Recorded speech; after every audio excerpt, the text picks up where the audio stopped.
Itu rasa pertama kali gimana? Sakit banget gitu. Cuma karena aku ngerasa utang budi ya, udah nyaman. Pokoknya kalau cuma sama si Om nggak apa-apa sih gitu. Tapi aku sakit hatinya kenapa dikenalin ke rekan-rekannya gitu. Terus akunya kayak ditinggalin gitu. Halo guys, selamat datang di Creatox. Dan di episode kali ini ada beberapa teman-teman yang request nih untuk ceritain cerita tentang seorang wanita dan juga omnya. Dan kita dapat salah satu cerita juga nih dari tamu kita tentang masalah dia sama omnya. Oke, di sini kita kedatangan dengan Kakak Ayunda. Kak Ayunda. Halo. Selamat datang di Creatox. Halo. Kak Ayunda, soalnya dari mana? Aku aslinya dari Jawa. Dari Jawa. Jawa mana nih? Jawa Barat. Oh, Jawa Barat. Wong Sunda, guys. Ya, oh, enggak campuran ya? lah, campuran. Oh, campuran. Di sini tinggal di?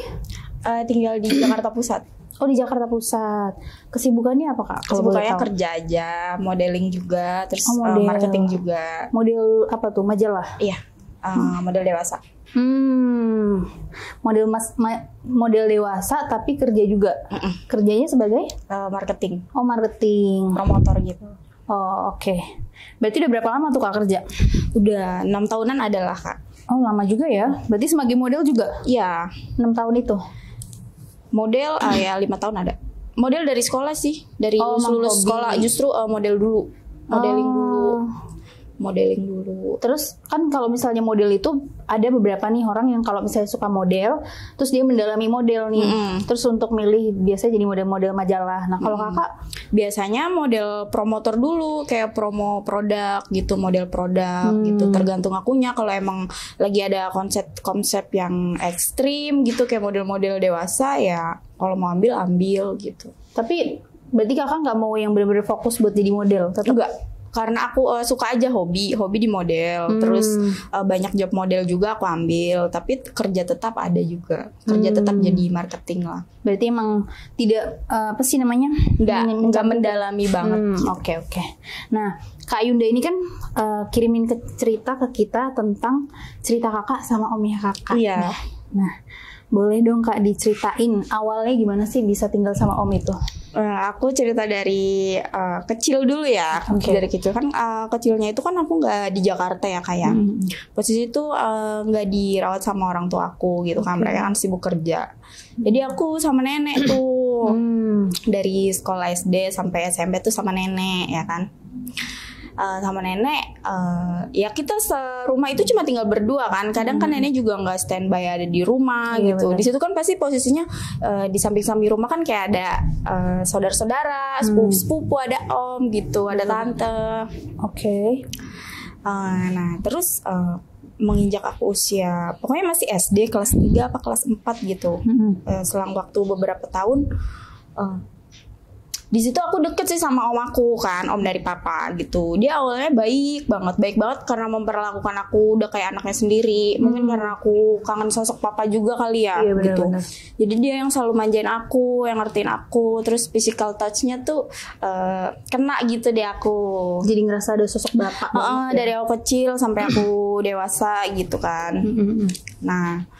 Ya udah kenal deket-deket karena aku juga ngerasa makan tempat tinggal ditanggung sama om gitu kayak jalan-jalan gitu jadi kayak terpenuhi gitu kan. Jadi lama-lama aku sayang sama om itu lebih deket sama om daripada orang tua aku sendiri.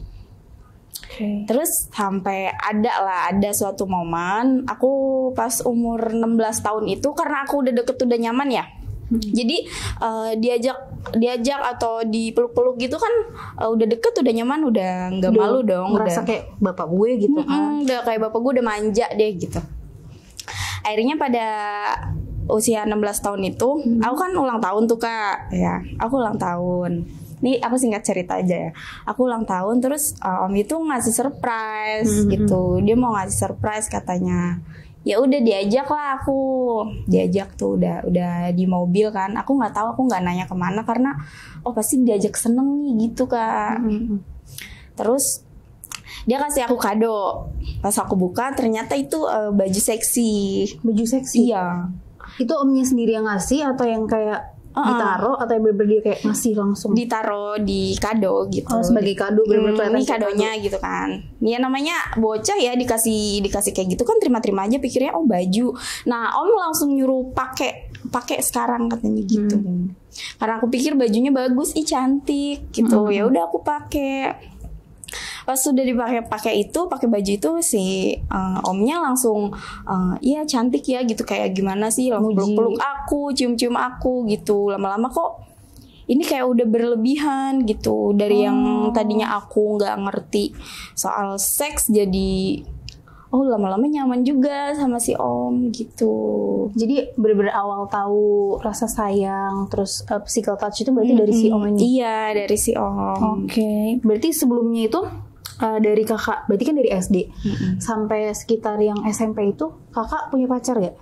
Enggak, belum ngerti pacaran, jadi kayak ya dikekang banget sama om. Justru om kan yang ngejagain aku, katanya kalau ada cowok yang deket-deket jangan mau ya, kalau dicium-cium gitu jangan mau gitu. Malah dia yang kayak istilahnya melindungi kakak. Iya, dia yang jagain aku, makanya tuh aku jadi respect gitu, makanya nurutnya sama dia aja. Jadi dia bener-bener berperan banget di maksudnya di lingkungan kakak. Iya, mau tidur ditidurin gitu, dikelonin akunya gitu. Sampai sebaik itu ya. Antara baik sama modus gak beda jauh sih. Mungkin dia lihat aku udah dewasa kali ya. Terus dia punya kebiasaan yang maksudnya dia kebiasaan itu sebenarnya kakak agak risih, cuma kakak ngerasa ya udahlah udah biasa. Itu ada hal yang kayak gitu-gitu gak? Kayak yang aneh-aneh sih, mungkin kayak kalau aku pulang sekolah ya, namanya anak-anak kan kalau pulang sekolah capek dong kak, pasti yang panas lah apa. Si om itu suka aneh gitu, anehnya kayak dia duduk di sofa atau duduk di tempat tidur, terus minta aku pangku sama dia gitu. Pangku sama dia sambil nyium-nyium aku gitu. Jadi bener-bener kayak mangku di pahanya gitu. Kan kadang kan aku mut-mutan ya, nggak mau gitu, nggak mau diatur-atur, terus suruh pangku di pahanya dia gitu. Sampai ada suatu momen tuh tante aku masuk ke rumah gitu, tante aku datang, nah terus ngeliat aku lagi dipangku sama dia gitu. Jadi kayak pura-puranya kita kayak lagi ngerjain PR, kayak dia mangku aku gitu, terus aku sambil gituin buku. Padahal si omnya lagi modus. Iya. Astaga. Padahal tangannya nggak tahu kemana. Itu berarti istilahnya kakak dilecehin juga? Iya, nah dari situ udah dicurigain sih sama beberapa anggota keluarga kayak tante gitu kan, kayak tante, terus om-om yang lain juga. Tapi tetap aja nggak ada kapoknya, ntar di lain hari lagi. Itu salah satu bentuk pelecehan itu gimana sih kak? Kalau dibilang bentuk pelecehan tuh nggak dari om itu aja sih, ada dari abang-abang sepupu aku juga. Tapi aku nggak pernah speak up, cuma di sini doang ya. Cuma di sini doang guys tuh, dengerin. Tapi itu posisinya sama saudara, tapi saudaranya nggak satu rumah. Nggak satu rumah. Jadi kebetulan emang mereka main ke rumah kakak atau? Iya, malah justru lagi ada acara, lagi rame, lagi pesta-pesta gitu. Terus mereka tuh kayak sensasinya aneh-aneh gitu loh kak. Berani nyium-nyium aku di depan orang-orang banyak, nyium-nyium bibir aku. Oh iya. Di dalam rumah tapi keadaan lagi banyak orang gitu. Kayak rada-rada keganggu gitu gak sih? Risih banget sih, risih. Jadi walaupun rame pun dia tetap berani untuk bertindak. Iya, itu waktu aku masih SD ya. Gitu. Kayak mungkin dia suka sama anak kecil, bisa dibilang pedofil. Ya? Itu ada berapa orang tuh yang tadi kakak bilang? Ada tante aku juga, ada tante dari mama juga datang, cuma ngeliatin gini doang, ngeliatin gitu doang. Harus nggak peduli gitu. Harusnya kan ditegor atau gimana gitu ya. Nah itu si sepupu-sepupunya kakak tuh berarti berapa orang yang pernah melecehkan kakak? 4 orang ada. 4 orang. Dengan cara yang berbeda. Beda-beda, caranya beda-beda. Dengan waktu yang berbeda-beda. Nah itu boleh dijelasin nggak cara mereka melecehkannya gimana satu-satu? Iya, kadang tuh misalkan aku lagi main ke rumah abang sepupuku yang satunya gitu. Nah di situ ada papahnya dia, gitu kan? Ada papahnya dia. Entah dia di situ lagi meluk-meluk aku sambil pegang-pegang sini kan, sambil tangannya ke sini gitu kak. Nah terus papahnya datang terus dia kayak kaget, refleks gitu. Tapi si papahnya tuh nggak berani negor dia, karena cuman papahnya tuh ngeliatin aku terus. Jadi gitu. Kayak malah diem aja, tapi memang papanya curiga gitu. Emang papanya curiga nih anak berdua kenapa gitu. Mungkin mau negor, bingung kali cara negornya gimana nih gitu. Itu yang pertama. Itu yang pertama. Terus kalau aku lagi main, misalkan dibawa main sepeda nih ya, dibonceng, ya udah sambil dipegang-pegang kayak gitu. Sampai tangannya ke belakang rogoh-rogoh gitu. Aku yang di depan. Oh, kakak aku yang di depan, di rogoh-rogoh. Itu masuk ke dalam celana gitu. Berarti itu kakak di umur berapa ya? Aku lupa deh. Berarti SD lah. Sekitar SD. Udah umur besar 10 ya. tahunan. SD tuh udah gede loh. 10 tahun atau 11 tahun lah. Tapi kan aku belum ngerti karena kan SD nggak ada edukasi seks. Iya kan? benar-benar. Cuma maksudnya dia nggak mikir kalau misalnya anak umur segitu tuh harusnya udah paham, udah ngerasa risih gitu loh. Iya kan? Nah itu kan yang kedua di sepeda. Yang ketiga tuh kalau setiap mau tidur, aku kan cuma sama nenek ya. Aku cuma sama nenek. Terus ya namanya nenek aku, kalau cucu-cucunya yang lain mau nginep pasti dibolehin dong gitu kan. Nah kita tidurlah sekamar. Posisinya di sini nenek aku. Satu kamar itu. Ya, nah aku sebelah sini. Nah si abangku di sini gitu. Di tengah. Kadang kalau nenek aku nggak ada juga dia tetap berani, tetap mau tidur sama aku. Aku nggak tahu kenapa. Nah setiap mau tidur tuh baju aku dibukain gitu. Tiba-tiba buka baju. Iya, dibukain baju aku, terus dia megang kayak gitu, nyium. Tapi nggak berani masukin gitu, nggak berani. Karena si abang itu juga masih sekolah. Oh, masih di bawah umur juga. Iya, masih SMP atau SMA gitu. Cuman itu sering hampir seminggu kayak 3 kali, hampir tiap malam lah. Itu selama berapa lama tuh dia kayak gitu? Pas berapa lama ya? Pokoknya semenjak aku di kampung aja Kak. Stopnya gara-gara aku pindah ke Jakarta. Aku pindah ke Jakarta itu SMA ya. Oh udah SMA, tapi untung udah pindah ke Jakarta ya? Iya, kalau enggak ya makin kurang ajar. Iya gitu. sih. Terus itu dibuka gitu? Bener-bener dibuka, dipegang-pegang. Iya, dipegang-pegang doang, dicium-cium doang. Ya, jadi aku trigger banget gitu kalau misalkan dia ke rumah aku. Kan aku setiap pulang sekolah tiap siang pokoknya sendirian ya di rumah. Tiba-tiba tuh dia datang, jadi aku kayak trauma gitu. Aduh, ada dia pasti kayak gini-gini gitu. Yang tadinya aku nggak ngerti, lama-lama jadi ngerti. Lama-lama jadi takut sendiri. Tapi nih aku mau nanya, selama berarti udah 3 orang itu kakak sendiri menikmati atau yang kayak merasa nggak nyaman? Enggak, sama sekali nggak nyaman. Sama sekali nggak nyaman. Itu aku pendem sampai aku setua ini. Itu lebih rasanya itu kesakit atau yang kayak mau nangis? Trauma mau nangis gitu. Lebih ke malu juga. Ih kenapa ya kok nggak ada yang belain aku gitu. Berarti selama 3 orang ini mereka tuh tahu. Mereka tahu. Berarti mereka tuh tahu kalau mereka tuh satu sama lain tuh saling melecehkan kakak. Mereka tahu, keluarga juga ada yang beberapa yang tahu, cuma saling nutupin aib satu sama lain. Astaga. Gitu, kayak ganti-gantian gitu. Malah jadi kayak digilir ya. Parah banget sih. Terus habis itu yang ketiga. Berarti kan dia yang sering ngapel ke rumah kakak tuh. Terus yang keempat? Yang keempat ini yang sama si om ini yang ngurusin aku, yang udah kayak ayah gitu, yang aku sayang banget sama dia. Jadi dia yang paling berarti dari 4 itu yang paling berasa sakitnya itu si om ini itu. Karena kan aku tinggal sama dia gitu, makan segala macam sama dia, pokoknya aku sayang lah sama dia, nyaman gitu. Tapi kok dia malah memperlakukannya kayak gitu. Nah itu yang paling parah tuh, cara ngelecehin si om itu paling parah tuh gimana? Si om yang terakhir ini ya. Kalau si om ini kan yang pas aku ulang tahun tuh dikasih kado. Aku nggak nanya mau dibawa kemana, pokoknya tiba-tiba itu udah ada di salah satu rumah. Oke. Ya, nah itu mungkin rumah temennya ya. Gitu, mungkin rumah temennya. Dan dia itu ya udah maksa aku buat kayak gitu, tapi bergantian gitu, kayak bergilir gitu Kak sama temen-temennya. Oh jadi kakak secara nggak sadar dibawa sama si om buat dibawa ke tempat temannya. Terus dijadiin, berarti kakak berarti pertama kali itu sama om? Iya. Dipakai itu sama om? Iya, dicobain dulu sama dia. Itu rasa pertama kali gimana? Sakit banget gitu. Cuma karena aku ngerasa utang budi ya.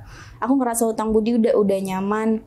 Pokoknya kalau cuma sama si om nggak apa-apa sih gitu. Tapi aku sakit hatinya kenapa dikenalin ke rekan-rekannya gitu, terus akunya kayak ditinggalin gitu. Kayak dia udah bosen lah atau apa mungkin. Jadi kayak malah jatuhnya kayak Kayak dijual ya? Kayak jatuhnya kayak dijual. Akunya udah baper sebagai anak kan gitu. Terus lama-lama hubungannya jadi toksik. Lama-lama dia kayak jual aku ke temen-temennya. Dijual Secara bergantian gitu. Dan posisinya itu kalau setiap ke rumah temennya itu ke rumah temennya itu ada om aku di situ, tapi kamarnya dikunci pintunya, tapi aku nggak boleh ngelawan gitu. Berarti dikunci dari luar itu sama si om? Iya, sesakit-sakitnya pokoknya nggak boleh ngelawan gitu, nggak boleh teriak. Tapi itu om tetap, maksudnya kakak tetap ada ngobrol nggak sama si om? Apa yang kayak cuek-cuek? Ada, tapi jadinya canggung gitu. Tapi setelah kakak dijual itu, maksudnya dikasih ke temannya, kakak sempat masih dipakai nggak sama si om? Mungkin kalau dulu-dulu tuh bukannya dipakai ya, tapi kayak yang manja mesra gitu ya kan. Kalau buat yang dipakai gitu, yang tadinya sering kita ketemu gitu, sering tidur, jadi jarang gitu Kak. Gitu. Jadi kayak lebih berjarak gitu ya. Terus ini aku mau nanya, itu kan kakak pertama kali sama si om mainnya. Nah itu diajarinnya sama si om gimana cara mainnya? Maksudnya kan kakak emang bener-bener saat itu masih polos banget kan? Iya. Diajarinya kayak ini keluarin lidahnya kayak gitu. Oh jadi kayak gitu. Ini ya, apa sih namanya? Disuruh belajar pergerakan. Step by step ya. Jadi kayak awal mulainya gimana? Diajarinnya kayak gitu. Jadi kayak tutor ya. Keluarin lidahnya gitu. Terus enak nggak kayak gini, kayak gitu sih.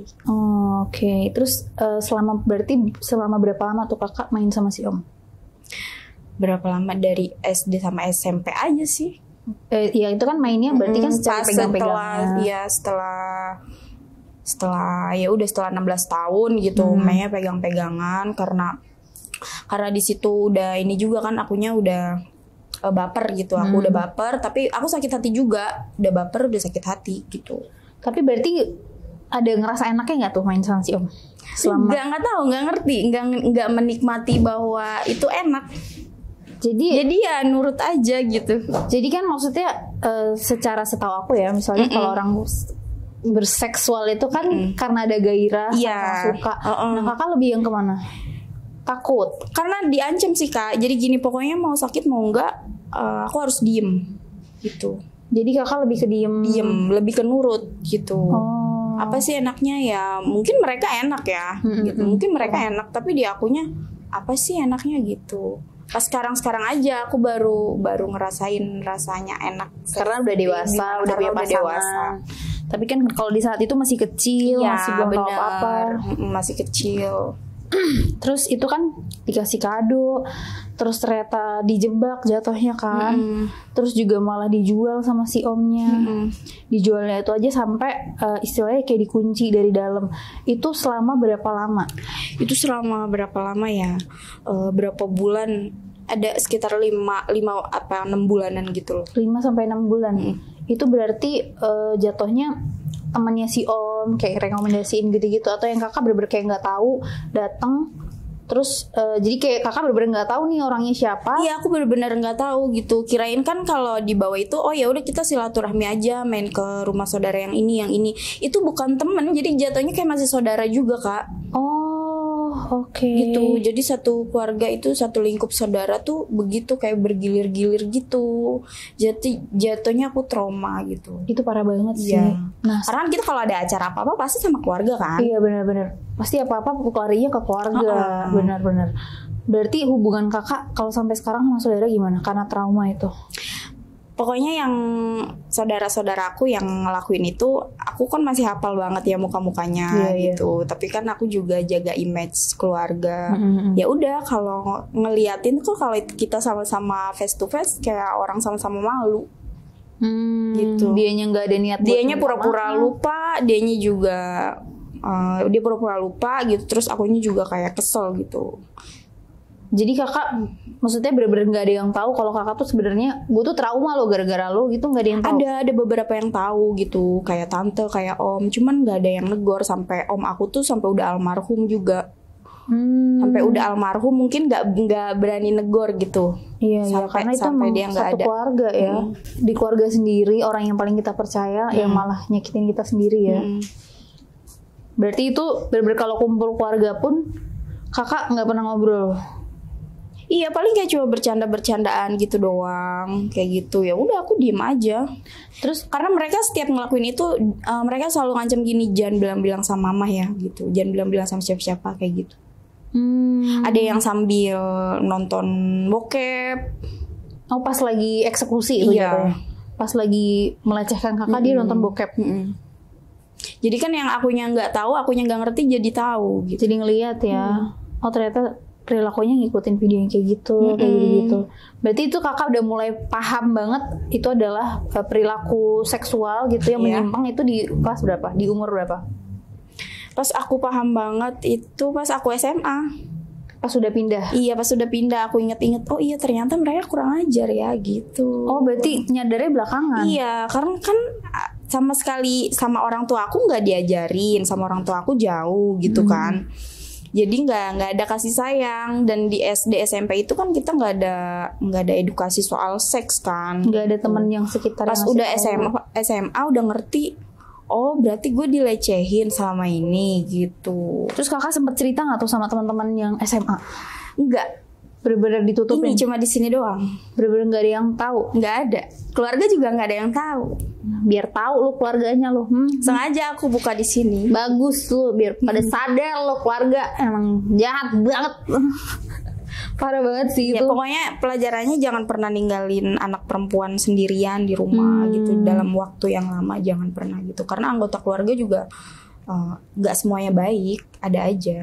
Pasti ada aja. Kita nggak pernah tahu sih pikiran setiap orang, apalagi laki-laki ya. Maksudnya bukannya gimana, cuma kan nafsu paling tinggi itu biasanya laki-laki, dan yang paling nggak bisa dikontrol.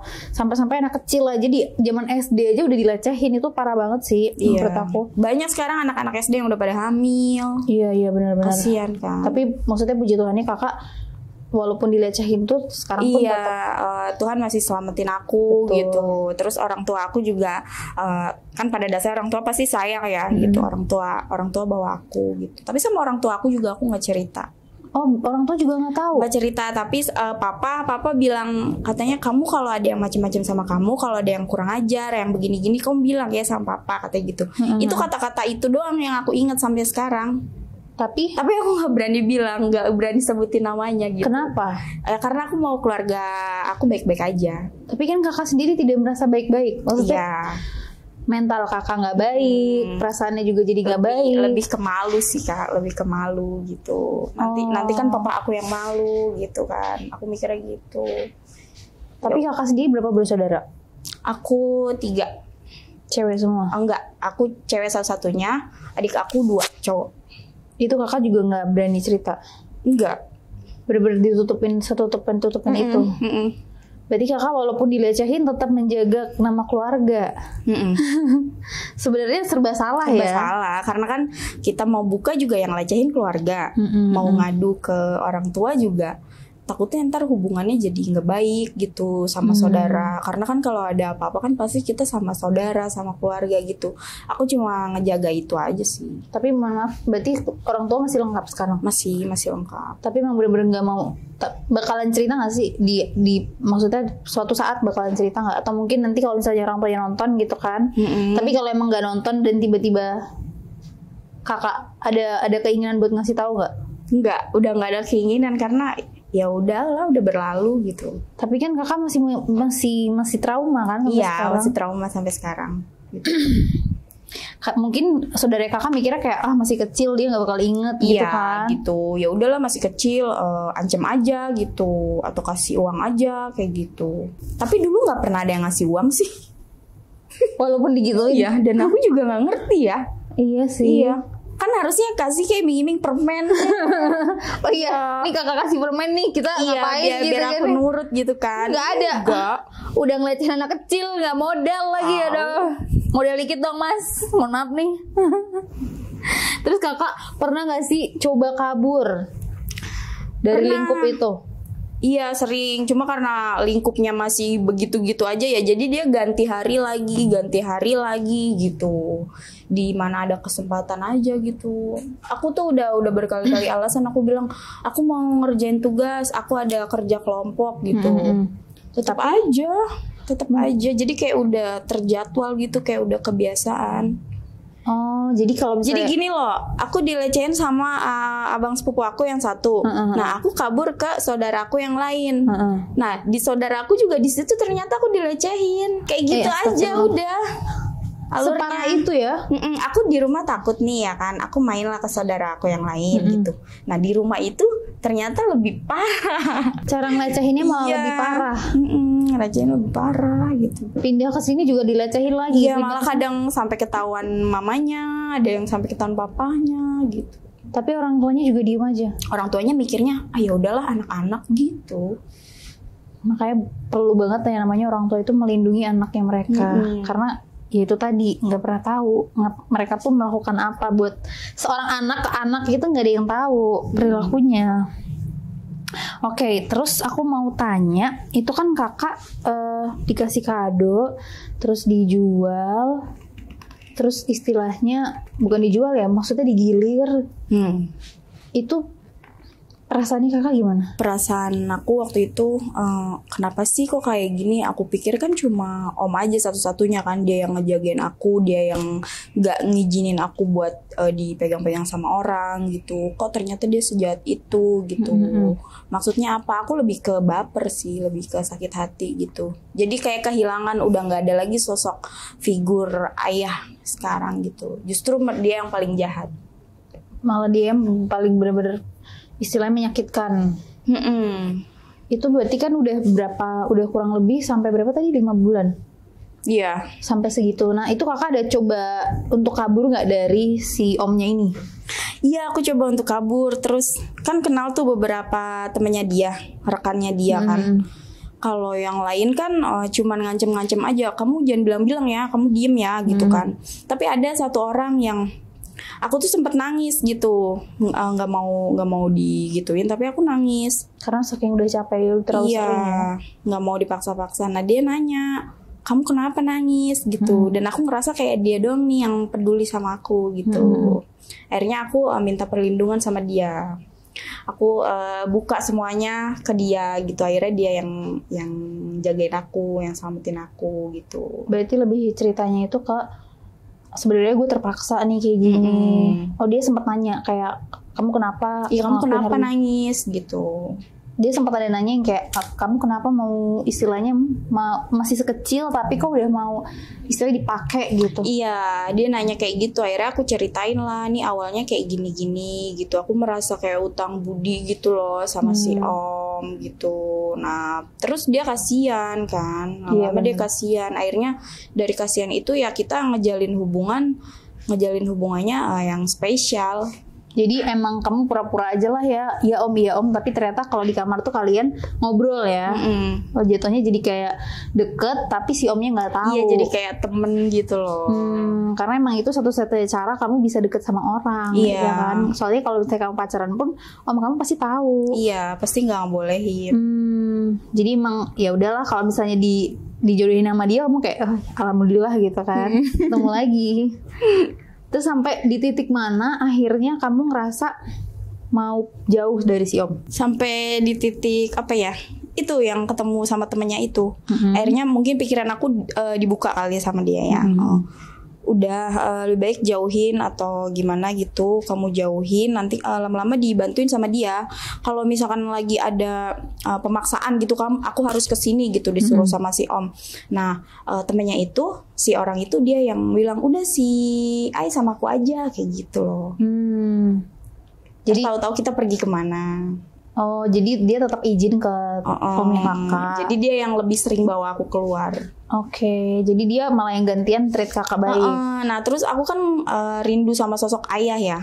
Akhirnya aku ada orang yang katanya sayang sih sama aku, nganggep aku sebagai anak katanya gitu. Oh, dia mau ngasuh aku lah segala macem.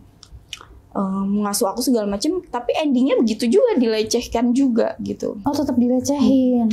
Mungkin karena dia ngerasa background kakak itu adalah seorang istilahnya wanita yang bisa dibayar dan main. Enggak tahu kan, posisinya kan aku anak-anak ya, tapi berita itu aku nggak tahu tersebar luas atau enggak gitu. Tapi aku sekarang ngerasa kayak orang yang bilang sayang sama aku semuanya itu palsu gitu, nggak ada. Jadi ngerasanya benar-benar apa ya? Jadi kayak nggak percaya ya, nggak trust percaya issue. siapa-siapa, jadi nggak percaya siapa-siapa. Karena ujung-ujungnya pasti dilecehin. Iya. Mungkin karena dari mulut ke mulut kali ya. Kabur ke sini begitu juga, kabur ke sini begitu juga gitu. Akhirnya dibawalah sama orang tua aku gitu. Dibawa itu bukan karena aku ngadu, enggak.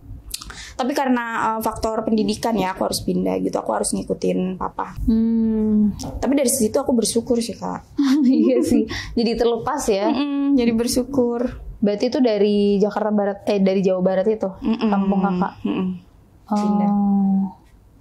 Berarti dari karena pendidikan emang harus dibawa. Iya, dan aku tuh masih tetap bertahan di situ sebenarnya ya karena aku sayang banget sama nenek aku kan. Karena kan yang ngurusin aku dari kecil tuh kan nenek. Tapi abis itu nenek meninggal. Jadi aku berat banget ninggalin dia ya. Iya. Tapi untung abis itu orang tua mungkin feeling apa ya? Mungkin feeling sih. Iya, mungkin kayak anak gue sebenarnya nggak nyaman nih, cuma mungkin dia nggak bisa ngomongnya. Orang tua tuh udah feeling, mungkin takut karena akunya juga udah puber kali ya. Udah mulai puber tuh dari SD ke SMP tuh takut-takut kali gitu. Terus itu setelah kakak pindah dari SMA ke Jakarta ini, kakak tetap ada ngerasa takut nggak sih? Maksudnya dengan masa lalu kakak yang sebelumnya kayak gitu akan terulang lagi? Iya, pasti takut. Jadi kalau sekarang kan udah zamannya pacaran tuh SMA. Iya, aku kalau dideketin jadinya takut. Jadinya malah nggak percaya nih pasti bakalan nyakitin gue lagi. Dan itu beneran terjadi gitu, pasti kayak gitu endingnya. Kayak buat seks doang. Oh, jadi kayak dimanfaatin. Berarti itu setelah udah trauma kakak yang lama gitu, setelah udah pindah ke Jakarta ya? Iya, sampai sekarang sih masih trauma. Cuma iya, maksudnya setelah udah, ya maksudnya trauma kan ya, masih kecil. Jadi mikirnya itu, setelah aku pindah ke Jakarta gitu, mikirnya oh iya ternyata gue dilecehin nih gitu. Itu secara sadar atau yang kayak tiba-tiba keinget? Keinget terus sih, Kak. Keinget terus. Jadi kayak kalau misalnya ngelihat berita atau enggak anak kecil gitu, random aja. Kadang kalau mau tidur gitu, kalau aku mau tidur, kok aku dulu masa kecilnya gini banget ya gitu. Dia anjir, gue pernah digrepe-grepe gitu sama si ini dan itu jelas banget, ingatannya itu jelas banget gitu. Gue jijik gitu deh. Berarti emang pengaruh keluarga itu membawa dampak yang buruk banget ya buat kakak jatuhnya. Tapi kakak sekarang udah happy. Iya, udah ngerasa lebih baik ya. Semoga itu kan terus. Cuma beberapa orang ya. Cuma beberapa orang. Mungkin karena emang kebetulan di lingkup keluarga kakak yang mungkin backgroundnya pun mungkin saudara-saudara kakak ya. Iya, saudara-saudara aku. Jadi aku juga nggak bisa nyalahin ya. Nggak bisa nyalahin juga. Oke deh. Tapi aku sekarang ngeliat mereka bahagia udah berkeluarga, aku seneng, aku bahagia. Kalau aku iya, sakit hati ada, dendam ada. Apalagi kalau misalnya papa aku tahu pasti dia nggak terima kan. Parah sih. Cuman kayak sekarang tuh kayak udah lebih ikhlas aja gitu lihat mereka udah bahagia gitu. Aku nggak bakal ngomong soal ini ke semuanya karena kasihan keluarganya gitu. Biar keluarga pada tahu nih. Ini adalah korban yang sudah dilecehkan dari kecil, kan? Oke deh guys, terima kasih banget Kak Ai ya untuk ceritanya nih. Buat kalian guys yang nonton ini, buat kalian yang punya anak, buat kalian yang punya saudara, mohon dijaga banget karena ini adalah salah satu cerita yang juga bisa menginspirasi kalian, gitu kan, ngasih tahu kalian kalau lebih aware sama anak kecil di sekitar kalian. Karena emang pengaruhnya itu dampaknya itu buruk banget sampai sebesar ini gitulah ya. Oke guys, terima kasih buat kalian yang nonton Kreatox di episode kali ini. Jangan lupa di follow, jangan lupa di like, jangan lupa juga di subscribe. Buat kalian yang mau tanya-tanya juga, buat kalian yang mau request nih cerita-cerita seru lainnya, boleh banget komen di kolom komentar. Gitu ya guys, terima kasih Kak yang sudah datang ke Thank you Kak Maria, bye bye.